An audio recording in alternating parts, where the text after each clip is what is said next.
एक जमाने का जिक्र है। जंगल में एक छोटे से घर में मदर गोट और उनके प्यारे लिटिल गोट्स मौज मस्ती से रहा करते थे।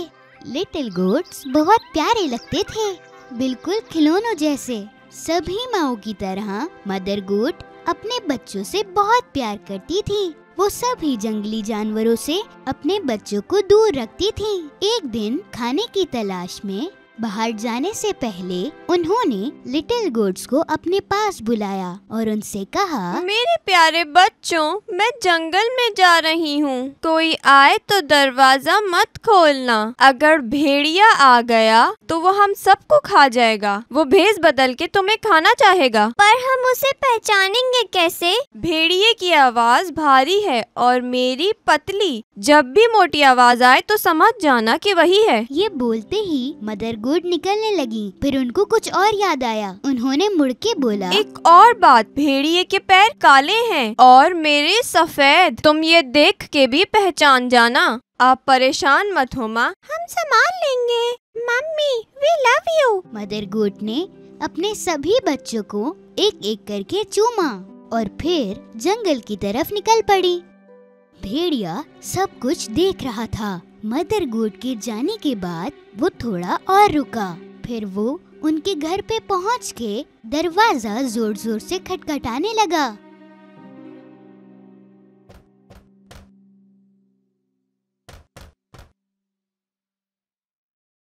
कौन है?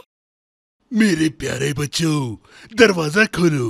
देखो, तुम्हारे लिए मम्मी खाना लेके आई है। पर लिटिल गोट्स ने उस भेड़िए की आवाज फौरन से पहचान ली और उन्होंने चिल्लाकर बोला, तुम हमारी मम्मी नहीं हो। उनकी आवाज बहुत प्यारी और मीठी है। तुम हमें बेवकूफ नहीं बना सकते भेड़िए। भेड़िए को बड़ा गुस्सा आया क्योंकि वो लिटिल गोट्स को खा नहीं पाया, तो उसने एक चौक का पीस खा लिया। अब उसकी आवाज थोड़ी मीठी हो गई थी। वो वापस उनके घर गया और दरवाजे को खटखटाने लगा। अब की बार भेड़िए ने अपनी मीठी आवाज में बात की, मेरे प्यारे बच्चों, दरवाजा खोलो। मैं तुम्हारी मम्मी हूँ। मैं तुम्हारे लिए खाना लेकर आई हूँ। इस बार ये मीठी आवाज सुन के लिटिल गोट्स को लगा कि ये आवाज उनकी मम्मी की ही है। वो दरवाजा खोलने ही वाले थे, इतने में एक गोट चिल्लाई, पहले दरवाजे के नीचे से पैर देखते हैं। जब उन्होंने देखा तो भेड़िए के काले पैर दिखे। सभी चिल्लाए, हम दरवाजा नहीं खोलेंगे। मम्मी के पैर सफेद हैं। तुम्हारे पैर काले हैं। तुम भेड़िए हो। अपने गुस्से को काबू में रख के भेड़िया वहाँ से चला गया और अब वो बेकरी आ गया। बेकर भेड़िए को देखकर थोड़ा सा हैरान हुआ। मैं भी इंसानों की तरह हो गया हूँ। अब से पेस्ट्री खाऊंगा। थोड़ा सा आटा मिलेगा क्या? भेड़िया बेकरी से आटा लेकर निकल गया। घर के पास उसने आटा अपने पैरों पर लगा दिया और उसके पैर सफेद हो गए। अब तीसरी बार चालाक भेड़िए ने दरवाजे पर नॉक किया। मेरे प्यारे बच्चों, दरवाजा खोलो। मैं तुम्हारी मम्मी हूँ। मैं तुम्हारे लिए खाना लेकर आई हूँ। पहले पैर दिखाओ ताकि हमें पता चले कि तुम कौन हो। भेड़िए ने उन्हें आटे से सने हुए अपने पैर दिखाए। जब लिटिल गोट्स ने सफेद पैर देखे, उन्होंने ये समझा कि ये उनकी मम्मी ही हैं और दरवाजा खोल दिया। फिर क्या, उनके सामने था खूंखार भेड़िया। लिटिल गोट्स घबराए, डरे और चिल्लाने लगे।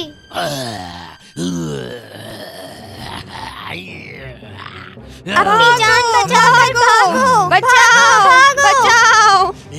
एक बच्चा टेबल के नीचे छुपा, दूसरा बिस्तर में और तीसरा चिमनी के अंदर गया। चौथा किचन में जा छुपा, पांचवा अलमारी में जा बैठा और छठा पर्दे के पीछे और सातवां घड़ी के अंदर। पर भेड़िया चालाक था और सबको एक एक करके पकड़ लिया। रुको, इधर आओ। तुम लोगों को छोड़ूंगा नहीं मैं। रुको।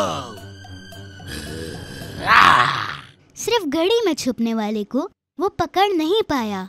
उसका पेट भर चुका था, इसलिए वो कुछ सोचे बगैर वहाँ से निकल गया। वहाँ एक बहुत बड़ा मैदान था जहाँ भेड़िया आराम से एक पेड़ के नीचे सो गया।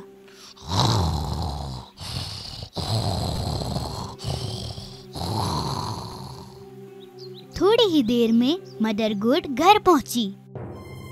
दरवाजा खुला देखकर वो समझ गई कि कुछ बहुत बुरा हुआ है और वो जोर जोर से चिल्लाने लगी, मेरे बच्चे! घर में आते ही वो घबरा गई। सारा फर्नीचर गिरा हुआ था, पर्दे फटे हुए थे, बिस्तर बिगड़ा हुआ था, तकिया और चादर यहाँ वहाँ पड़े थे। मदर गोट अपने बच्चों को कहीं नहीं ढूंढ पाई। एक एक करके सबके नाम भी पुकारे पर कोई नहीं मिला। फिर 7वें बच्चे का नाम पुकारा तो एक आवाज आई, मैं घड़ी के अंदर हूँ मम्मी। मदर गोट भागते हुए उस घड़ी तक पहुंची और वहां से अपने बच्चे को निकाल के गले लगाया। लिटिल गोट ने अपनी माँ को सारी कहानी बताई। भेड़िया आया था भेष बदल के, हमें लगा कि आप हो, वो मेरे सारे भाइयों को खा गया।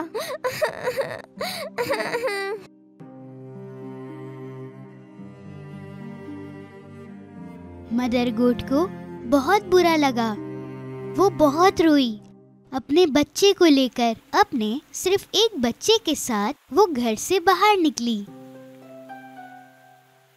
तभी उनको भेड़िया सोया हुआ दिखा। वो इतने जोर से खर्राटे ले रहा था कि पेड़ के पत्ते भी हिल रहे थे। मदर गोट ने थोड़ी देर भेड़िए को देखा। उसने देखा कि उसके पेट के अंदर कुछ हिल रहा था। या अल्लाह, लगता है कि मेरे बच्चे उसके पेट के अंदर जिंदा हैं। उसने एक तरकीब सोची। घर से मेरे लिए एक सुई धागा और कैंची लेके आओ। लिटिल गोट घर जाने लगा तो मदर गोट ने 6 बड़े पत्थर इकट्ठे किए। थोड़ी देर में लिटिल गोट सुई, धागा और कैंची लेकर पहुंचा। मदर गोट ने भेड़िए का पेट काटा। उसे ऊपर ही अपना एक बच्चा दिखा और बाकी भी एक एक कर बाहर आने लगे। सभी सही सलामत थे। मदर गोट बेहद खुश थी। सभी बच्चों ने मदर गोट को हक किया। Mummy, mummy, mummy, mummy, mummy. सभी बच्चे बहुत खुश थे।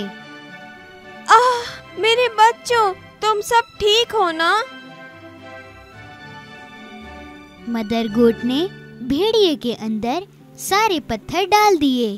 फिर उन्होंने उसके पेट को सुई धागे से सी दिया। भेड़िया इतनी गहरी नींद में सो रहा था कि उसे कुछ पता ही नहीं चला। भेड़िया जब जागा और वो खड़ा हुआ तो उसका पेट दर्द कर रहा था। उसे लगा कि कई सारे लिटिल गोट्स की वजह से उसे दर्द हो रहा है। उसे प्यास लगने लगी। वो नदी के किनारे पानी पीने चला गया। चलते वक्त पेट में पत्थर टकराने लगे। पेट इतना भारी और भरा हुआ क्यों लग रहा है? ऐसा लग रहा है मैंने पत्थर खा लिए हों। वो पानी पीने के लिए झुका। पत्थरों के वजन की वजह से वो पानी में गिर गया। बचाओ, बचाओ, मैं डूब रहा हूँ, कोई बचाओ, अरे बचाओ, अरे बचाओ मुझे। वो बहुत चिल्लाया पर कोई नहीं आया। पत्थरों के वजन की वजह से वो पानी में डूब गया। मदर गोट और लिटिल गोट्स ने जब ये देखा तो वो पानी की तरफ भागते हुए आए। भेड़िया डूब गया, भेड़िया डूब गया, भेड़िया डूब गया। सभी मिलके कूदने लगे। उस दिन से मदर गोट्स और सातों लिटिल गोट्स की जिंदगी बहुत आराम और सुकून से गुजरी। भेड़िया और 7 बकरी के बच्चे। एक दफा का जिक्र है, एक भेड़िया जो कि हमेशा भूखा रहता था। वो बहुत खाना खाता था लेकिन उसका पेट कभी नहीं भरता था। मुझे फिर भूख लगी है। तो वो दिन रात जंगल में अपना खाना ढूंढता रहता था। एक दिन भूखे भेड़िए ने एक घर देखा। वो घर में झांकने लगा और जब वो करीब आया तो उसने पेड़ों के बीच में से देखा एक बकरी और उसके 7 बच्चे इस घर में रहते हैं। ये तो मेरे पूरे हफ्ते का खाना है। भूखे भेड़िए ने सुबह होने का इंतजार किया। सुबह के वक्त बकरी अपने 7 बच्चों को अलविदा कहने वाली थी। मेरे प्यारे बच्चों, मैं बाहर कुछ सामान लेने जा रही हूँ।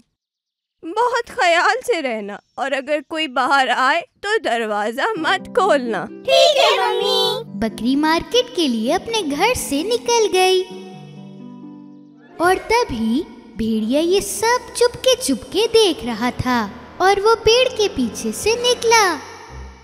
लेकिन बकरी के बच्चों को धोखा देना आसान बात नहीं थी। सबसे अच्छा तरीका इनको खाने का है कि अपना भेष बदल लो। भेड़िया ने सबसे पहले पुराने कपड़े पहने। उसने अपने कान नीचे किए और उसने पेड़ की मदद से अपने नकली सींग लगाए।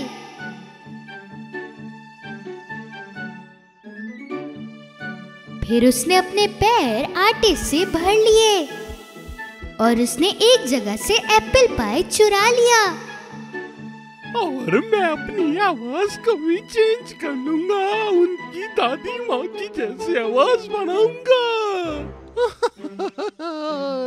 भेड़िया बकरी के घर पे आया और दरवाजा खटखटाने लगा। बकरी के बच्चे जल्दी से दरवाजे की तरफ भागे। उनमें से एक तो दरवाजा खोलने ही वाली थी लेकिन दूसरों ने उसे रोका। रुको, तुम्हें ऐसे दरवाजा नहीं खोलना चाहिए। तुम्हें पूछना चाहिए कि बाहर कौन है। कौन है? ये मैं हूँ प्यारी बच्चियों, तुम्हारी दादी। मैं तुम्हें पार्क ले जाने आई हूँ। हमारी दादी अम्मा तो बहुत दूर रहती हैं। तुम वो नहीं हो सकती। ओह, ये बहुत लंबा सफर तय करके आई हूँ मैं। चलो बच्चों, दरवाजा खोलो और पार्क चलते हैं। सारे बकरी के बच्चे नीचे झुके और दरवाजे के नीचे से पैर देखने लगे। देखो, उसके पैर तो बिल्कुल हमारी तरह हैं। हाँ, लेकिन उसके नाखून बहुत बड़े हैं, बिल्कुल भेड़िए की तरह। जब बकरी के बच्चों ने दरवाजा नहीं खोला तो भेड़िए ने उन्हें एप्पल पाई की खुशबू सुंघाई। देखो, मैं तुम लोगों के लिए कितने अच्छे एप्पल पाई बनाकर भी लाई हूँ। जरा इसकी खुशबू तो सूंघो। बकरी के बच्चों ने खुशबू सूंघी और उन्होंने दरवाजा खोल दिया। कोई भी नहीं समझ पाया कि वो एक भेड़िया है जिसने कपड़े पहने हुए हैं। चलिए दादी अम्मी, जल्दी से पार्क चलते हैं। हम वापस आकर एप्पल पाई खाएंगे। बकरी के बच्चे और भेड़िया चलने लगे। बहुत भूख लग रही है, अब तो रहा नहीं जा रहा। जब भेड़िया चल रहा था तो उसके कपड़े पेड़ की टहनी में अटक गए। भेड़िए के कपड़े उतर गए और बकरी के बच्चे ये सब देखकर हैरान रह गए। जब उन्होंने भेड़िए को देखा, ये भेड़िया है, भागो, भागो, ये भेड़िया है, भागो, भागो। जब भेड़िया समझ चुका था कि वो पकड़ा गया है तो वो वापस पहले जैसा बन गया और वो बकरी के बच्चों को पकड़ने लगा।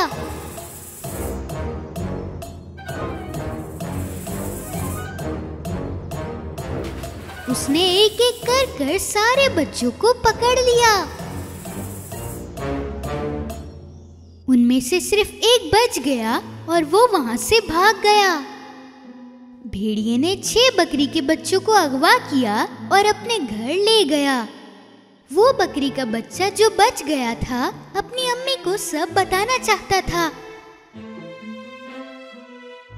दूसरी तरफ बकरी अपने हाथ में एक बास्केट लेके, जिसके अंदर फल और सब्जियां थीं, घर का दरवाजा खुला हुआ था। वो जल्दी से घर में गई, लेकिन उसको अपने बच्चे नजर नहीं आ रहे थे। मेरे प्यारे बच्चों, कहाँ हो तुम? मेरे प्यारे बच्चे। हाँ। बकरी बहुत परेशान हो गई और वो अपने बच्चों को ढूंढने के लिए घर से बाहर चली गई। उसने देखा जमीन पर बहुत बड़े पैरों के निशान थे। अरे नहीं, ये पैर के निशान तो भेड़िए के हैं। उसने थोड़ी देर तक उनका पीछा किया, लेकिन आगे जाकर वो सब मिट चुके थे। अब मैं क्या करूंगी? भेड़िया मेरे बच्चों को ले गया है। जब बकरी रो रही थी तो बकरी का बच्चा जो भेड़िया से बच गया था उसके पास आया। मामी, क्या हुआ मेरे बच्चे? मुझे जल्दी से बताओ कि तुम्हारे भाई कहाँ हैं?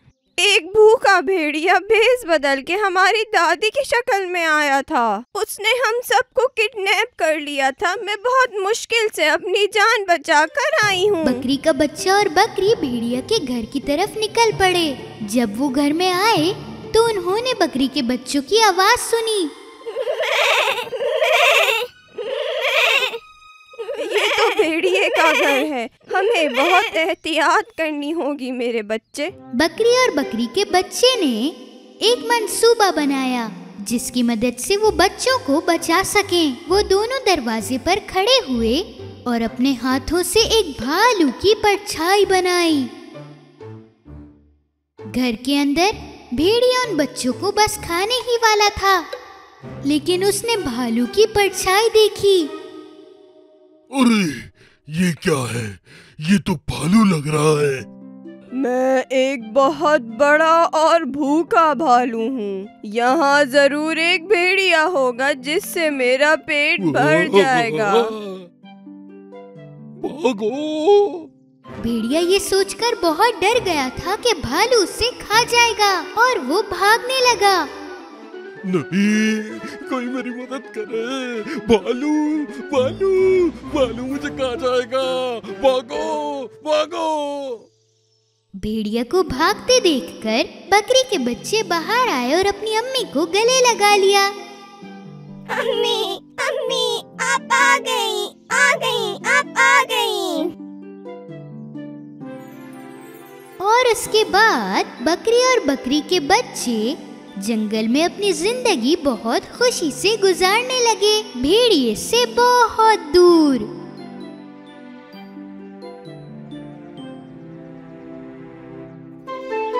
एक दफा का जिक्र है कि एक दूर दराज जंगल में टिडलेक नाम का एक छोटा सा मेंढक रहता था।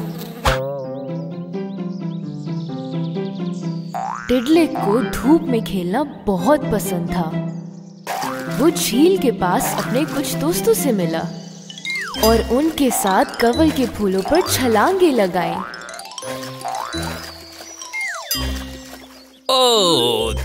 8 9 10 मैं जीत गया। मैं जीत गया। 10 तक पहुंच गया। मैं जीत गया। जबरदस्त, तुमने ये दोबारा कर दिखाया। क्रैक। मेंढक और उसके दोस्तों को छलांगों वाले खेल ने बहुत थका दिया। इसकी वजह से उनको बहुत प्यास लगने लगी। चलो, प्यास लगी है, पानी पीते हैं। फिर 3 मेंढक दोस्त एक बड़े से पत्ते पे मिलते हैं और पानी पीना शुरू कर देते हैं। टिडलेक पानी बहुत तेजी से पी रहा था। फिर दूसरे मेंढकों ने उसको समझाया, टिडलेक, पानी जरा कम पियो वरना तुम्हारा पेट निकल जाएगा। लेकिन मैं बहुत प्यासा हूँ, मुझे अभी और पानी पीना है। मेरे ख्याल से हमें इसे रोकना चाहिए। कुछ देर बाद टिडलिक, जिसका पेट पानी से फूल चुका था, अचानक रुक गया, क्योंकि झील में एक कतरा भी पानी पीने के लिए नहीं बचा था। हाँ? अभी तो यहाँ पर बहुत सारा पानी मौजूद था। कहाँ चला गया सारा पानी? क्योंकि तुमने सारा पानी पी लिया टिडलिक। फ्रॉग। क्या? अच्छा, लेकिन ऐसा महसूस हो रहा है जैसे मैंने पानी पिया ही नहीं। तुम अभी भी मजीद पानी कैसे पी सकते हो मेरे दोस्त? क्रॉक, इस जंगल में मुझे और पानी कहाँ मिल सकता है? ऐसे मत देखो, जल्दी बताओ मुझे, बताओ। उन बड़े दरख्तों के पीछे एक बड़ी सी नाली है। चुप हो जाओ, तुम इसे क्यों बता रही हो? वरना टिडलिक वो पानी पीकर भी खत्म कर देगा। क्रॉक। टिडलिक अपने फूले हुए पेट के साथ अपने दोस्तों से दूर कूदकर चला जाता है और उसके दोस्त टिडलिक को हैरत से देख रहे थे। फिर वो बड़े दरियाई घोड़े को इत्तला देने जाते हैं और उस वक्त दरियाई घोड़ा दरख्त के नीचे आराम फरमा रहा था और उसकी असिस्टेंट लोमड़ी उसके आगे पहरेदारी पर थी। क्रॉक। हेलो लोमड़ी भाई, हम लोग फौरन हिप्पो भाई से बात करना चाहते हैं, जरा काम है। ये बहुत गहरी नींद में सो रहा है दोस्तों। बेहतर है आप उसे जगा दीजिए, ये बहुत अहम है। ये तुम कैसे कह सकते हो? इसकी नींद से ज्यादा क्या चीज अहम हो सकती है मेरे दोस्त? भाई मदद कीजिए क्रॉक, वरना हमारे पास पानी पीने के लिए एक बूंद भी नहीं होगा। जल्दी करें भाई। क्रॉक। लोमड़ी ने जब मेंढकों की परेशानी देखी तो उसने दरियाई घोड़े को जगा दिया। दरियाई घोड़े ने अपनी आंखें खोली और दो मेंढक दोस्तों के ऊपर झुक गया। मेंढकों ने उसको सारा मामला बताया और फिर दरियाई घोड़े के सर पर छलांग लगाकर बैठ गए और टिडलिक की तलाश में निकल पड़े। अगर हमारा पानी खत्म हो गया तो जंगल के बाकी जानवर कैसे गुजारा करेंगे? उसे किसी तरह रोकना होगा। उसी लम्हे फुले पेट वाला मेंढक नाले के पास पहुंच जाता है। पानी मिल गया मुझे, बहुत खूब।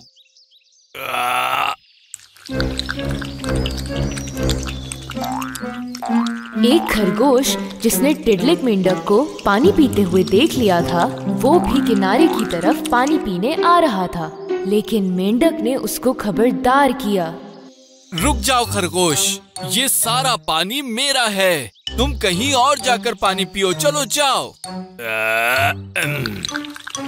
मैं और कहाँ जाऊँ? यहाँ तो दूर दूर तक कहीं भी पानी नहीं है और अब झील भी सूख चुकी है। मेंढक खरगोश की बात सुने बगैर सारा का सारा पानी पी गया।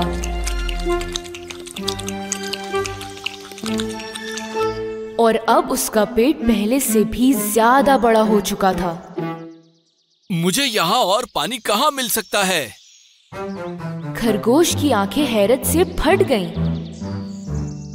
तुमने तालाब से सारा पानी खत्म कर दिया है इससे पहले कि मैं एक घूंट भी पी पाती, और अभी भी तुम्हें और पानी चाहिए? हाँ, मैंने झील का पानी पी लिया और यहाँ का भी सारा पानी पी लिया, मुझे और पानी चाहिए।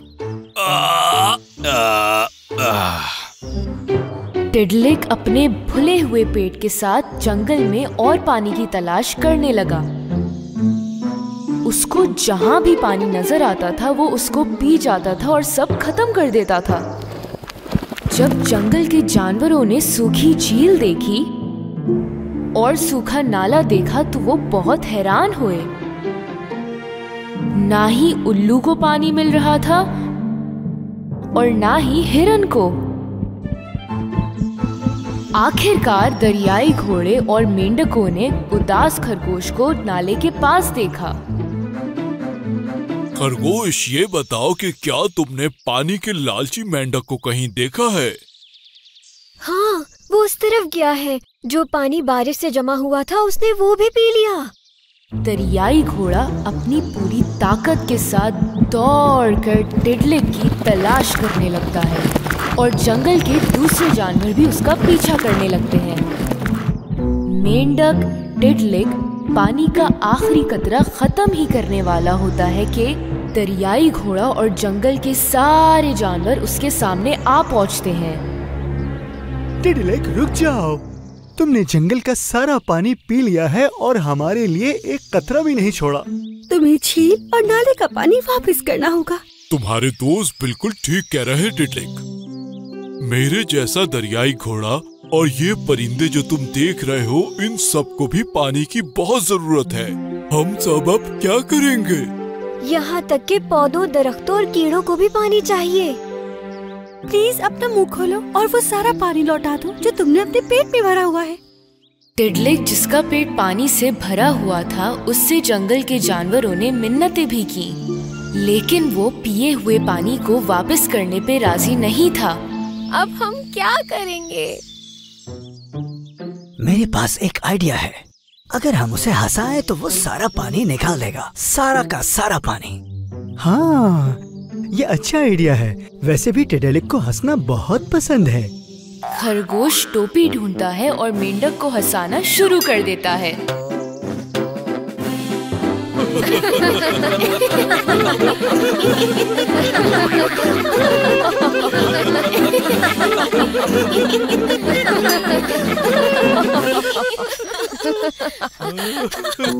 अगरचे टिडलिक को खरगोश मजाया लगता है, लेकिन वो खुद को हंसने से रोक लेता है। इस दफा पांडा स्टेज पर आता है। पांडा इतना मजाया डांस करने लगता है कि जंगल का हर एक जानवर उसको देखकर हंसने लगता है। लेकिन टिडलिक पांडा की डांस पे भी नहीं हंसता। फिर एक छोटी गुलहरी जल्दी से एक तस्वीर बनाना शुरू करती है और जंगल के जानवर बहुत शौक से इंतजार करने लगते हैं। जब गुलहरी अपनी बनाई हुई तस्वीर सबको दिखाती है तो हर कोई हंसने लगता है, लेकिन टिडलिक नहीं। आखिर में दरियाई घोड़ा गुस्से से स्टेज पर आता है, लेकिन उनको हंसाने के लिए नहीं। अब मैं बहुत गुस्से में हूँ टिडलिक। बड़ा दरियाई घोड़ा घबराकर मेंढक की तरह अपने बड़े वजूद के साथ उछलने और कूदने लगता है। सारे जानवर हंस रहे थे क्योंकि दरियाई घोड़ा जो भी कर रहा था बहुत मजाया लग रहा था। आखिरकार टिडलिक मेंढक खुद को रोक नहीं सका और बाकी सब की तरह दरियाई घोड़े पर हंसना शुरू कर दिया।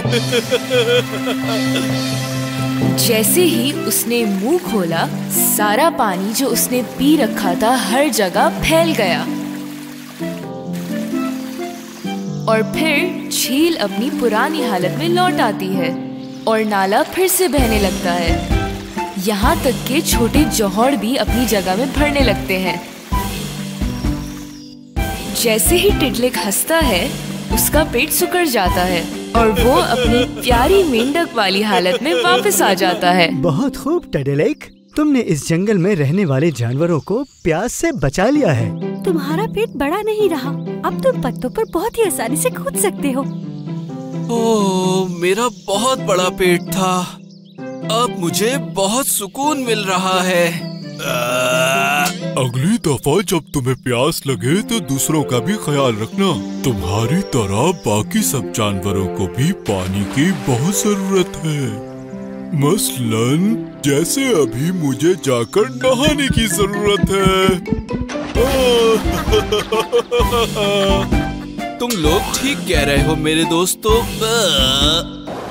जंगल के जानवर पानी दोबारा मिलने पर बहुत खुश थे क्योंकि पानी जंगल का अहम तरीन हिस्सा है। एक दफा का जिक्र है, दूर एक गांव में एक मेहनती लॉन्ड्रीमैन रहा करता था। उस मेहनती आदमी का एक छोटा सा घर था और उसी घर के पीछे एक छोटा सा गोदाम भी था जहां उसका प्यारा गधा और घोड़ा रहता था।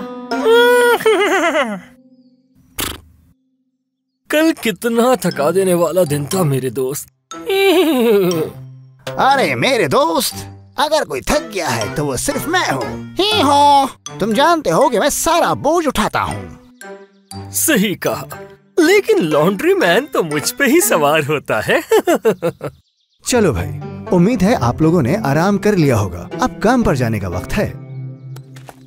हर सुबह लॉन्ड्रीमैन वो तमाम कपड़े गधे के ऊपर लाद दिया करता था जो उसने धोने के लिए लोगों से लिए हुए थे, और फिर वो अपने घोड़े पे सवार होकर दूर दराज के गांव में जाया करता था ताकि लोगों के साफ कपड़े उनके घर तक पहुंचाए जा सके।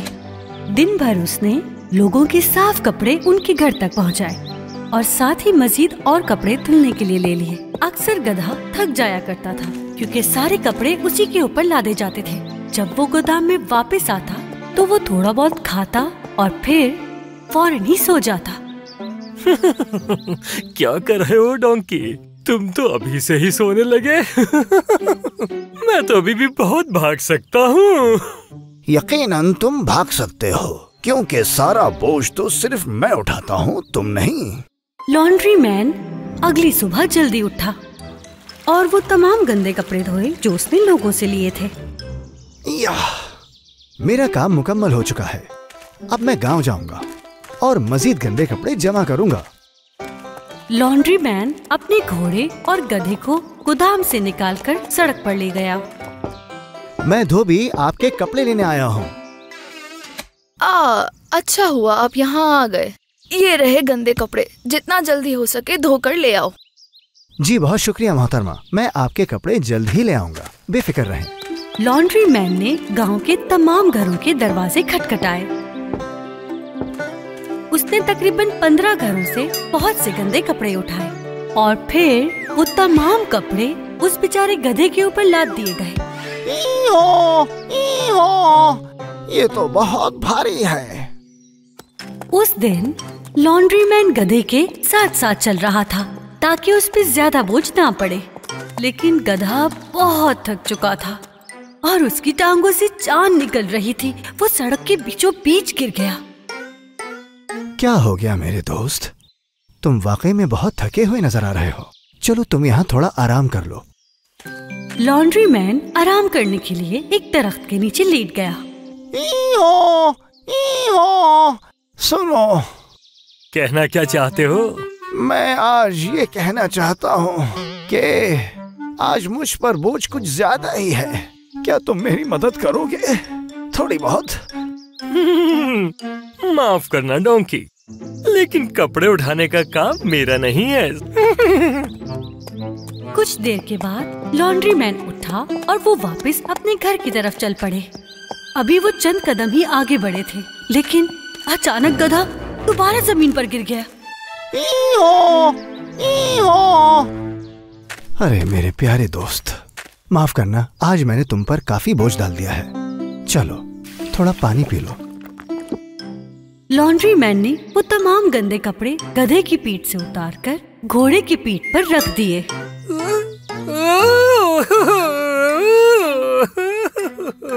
बिलाकर गधे ने बेहतर महसूस किया, लेकिन इस दफा घोड़े के ऊपर बहुत ज्यादा बोझ था। मुझे शायद शुरू से ही घोड़े पर कुछ कपड़े रख देने चाहिए थे। इससे गधे को इतनी थकन महसूस नहीं होती।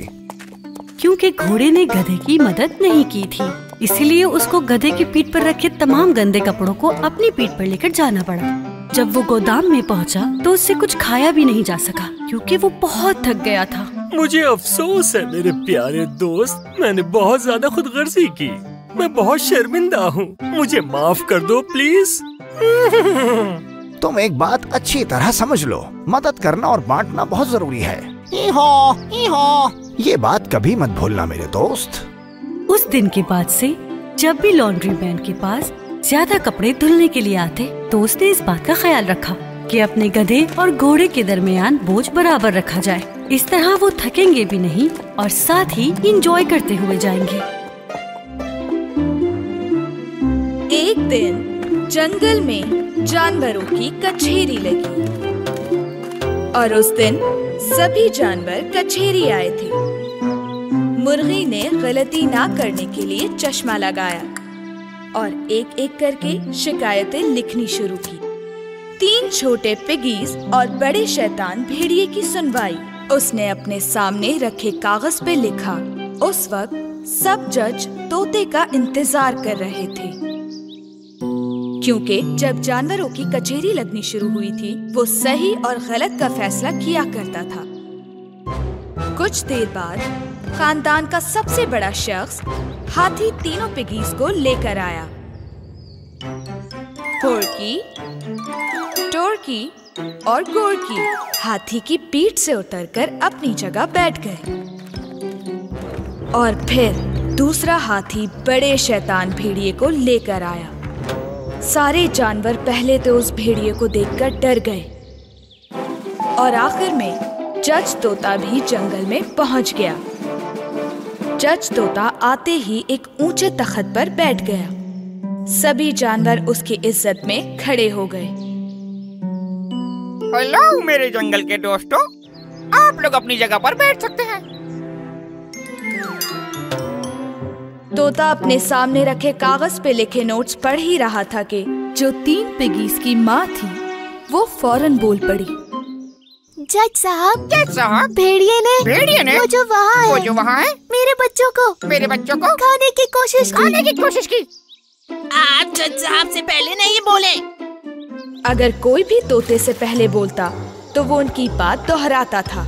उसे खुद को रोकने के लिए पानी पीना पड़ता था। खामोशी रखे। हाँ तो सबसे पहले मैं इन तीनों छोटे पिगीज की शिकायतें सुनूंगा।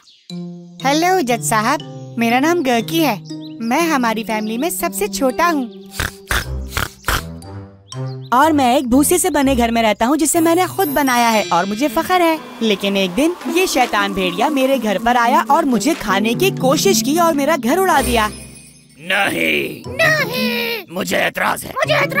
जज साहब, मैंने आपसे पहले भी कहा है इजाजत के बगैर मत बोले। हाथी ने अपनी सूंड से उसे फिर थोड़ा सा पानी दिया। उसके बाद रुकी हुई सुनवाई फिर से शुरू हो गई। वापस पिगीज से सुनवाई शुरू करते हैं। जज साहब, ये भेड़िया मेरे लकड़ी के घर के सामने आया और इसने मुझे भी खाने की कोशिश की। इसलिए हम अपने भाई पोर्की के पास अपनी जान बचाने के लिए भाग गए। लेकिन ये शैतान भेड़िया नहीं रुका और पता है ये मेरे घर भी पहुंच गया। जज साहब, जंगल के कानून के मुताबिक कोई किसी के घर में बगैर बताए या बिना इजाजत नहीं घुस सकता। अरे हाँ, हमने बिल्कुल सही कहा। ऐसा नहीं होना चाहिए। ये बहुत बुरी बात है। तोते ने सबको खामोश करवाने के लिए अपना हथौड़ा बहुत जोर से मेज पर मारा। खामोश! इस जंगल में रहने वाले हर जानवर की बात बराबर सुनी जाएगी। तो अब हम सब भेड़िए की भी बात सुनेंगे। सबसे पहले मैं सभी जानवरों को हेलो कहता हूँ। आप सब मुझे एक बुरा शैतान भेड़िया समझते हैं, लेकिन मैं एक बहुत ही अच्छा भेड़िया हूँ। अपने से छोटों को परेशान करने वाले अच्छे नहीं होते।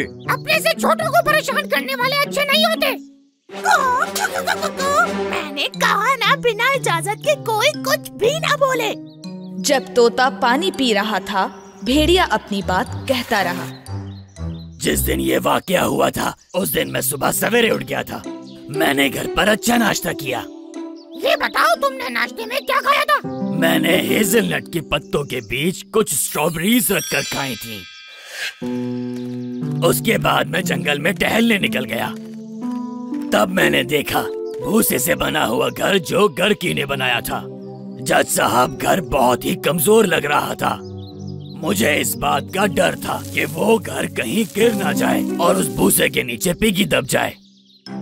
तो इसीलिए पिगी को बताया कि तुम्हारा घर मजबूत नहीं है। जब उसने मेरी बात का यकीन नहीं किया तो मैंने उसे कहा कि मैं एक फूंक मार कर दिखाता हूँ, तब तुम्हें मेरी बात समझ में आएगी। तो तुमने फूंक मार के घर गिरा दिया, क्या मैंने सही सुना? जी हाँ जज साहब, इस तरह मैंने साबित कर दिया कि इसका घर बहुत ही कमजोर था। उसके बाद थोड़ी ही दूर मैंने एक लकड़ी का छोटा सा घर देखा। जब मैं उसके करीब गया तो मैंने देखा कि ये घर भी बहुत कमजोर है और ये कि इस बार उस घर में 2 पिगीज थे। जी हाँ, वो मेरा घर था और मेरा भाई डर गया और मेरे पास आ गया। मैंने कहा था कि बीच में कोई ना बोले। माफ कीजिएगा मैडम। अब तुम आगे बताओ भेड़िए। देखो, ये घर बहुत कमजोर है। मैं एक फूंक मारूंगा और ये गिर जाएगा। मैंने खिड़की से झुककर कहा और फूंक मारी, और वो वाला घर भी फौरन गिर गया। तो तुमने इसलिए फूंक मारी कि तुम साबित करना चाहते थे कि इनका वहाँ रहना बिल्कुल ठीक नहीं है। जी जज साहब। और पिगीज को ये लगा कि उन्हें खाने के लिए तुमने उनका घर तोड़ा। जी हाँ जज साहब, ये हमें खाने आया था। तोता पिगीज और भेड़िए की कही बातों के बारे में गौर से सोचना चाहता था। इस वजह से वो उड़ता हुआ आसमान पर गया और एक बादल पर बैठ गया, क्योंकि ये उसके सोचने की जगह थी। वहीं सारे जानवर जो इंतजार कर रहे थे जंगल में बातें करने लगे, कौन सही है और कौन गलत। मेरे हिसाब से पिगीज बिल्कुल सच कह रहे हैं। मैंने आज से पहले इतना अच्छा भेड़िया कभी भी नहीं देखा। मेरे हिसाब से भेड़िया सच कह रहा है। भला ये पिगीज को क्यों खाएगा अगर इसका पेट भरा हुआ होगा? हाँ, सही कहा। तुम बिल्कुल ठीक कह रहे हो। आखिरकार तोता फैसला करके बादल से नीचे उतर आया। वो फिर से लकड़ी के तख्त पर बैठ गया। तमाम जानवर तोते का फैसला जानने के लिए बेताब थे। तो मैं जंगल के कानून को ध्यान में रखते हुए ये फैसला करता हूँ। आप लिखना शुरू कीजिए। इस जंगल में हमने कभी किसी भेड़िए को अच्छा काम करता नहीं देखा। इस बात में कोई शक नहीं। लेकिन इसका मतलब ये नहीं कि भेड़िए अच्छे नहीं हो सकते। हाँ, बिल्कुल ठीक, सही कहा, हो सकता है वाकई।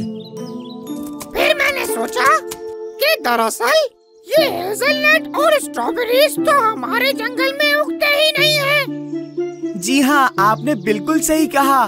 हेज़लनट और स्ट्रॉबेरीज हमारे जंगल में नहीं उगते। जो भेड़िया अपने नाश्ते के बारे में झूठ बोल सकता है तो यकीनन उसने जरूर गलत ही किया होगा।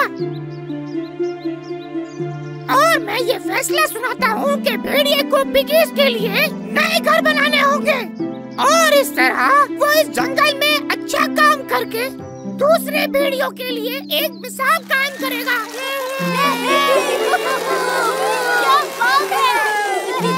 शुक्रिया जज साहब। इसी के साथ 3 छोटे पिगीज और शैतान भेड़िए की सुनवाई यहाँ पर खत्म होती है। इस तरह जंगल के सभी जानवर समझ गए कि कौन सही है और कौन गलत है। उस दिन के बाद सारे जानवर खुशी खुशी जंगल के कानून को मानते हुए रहने लगे।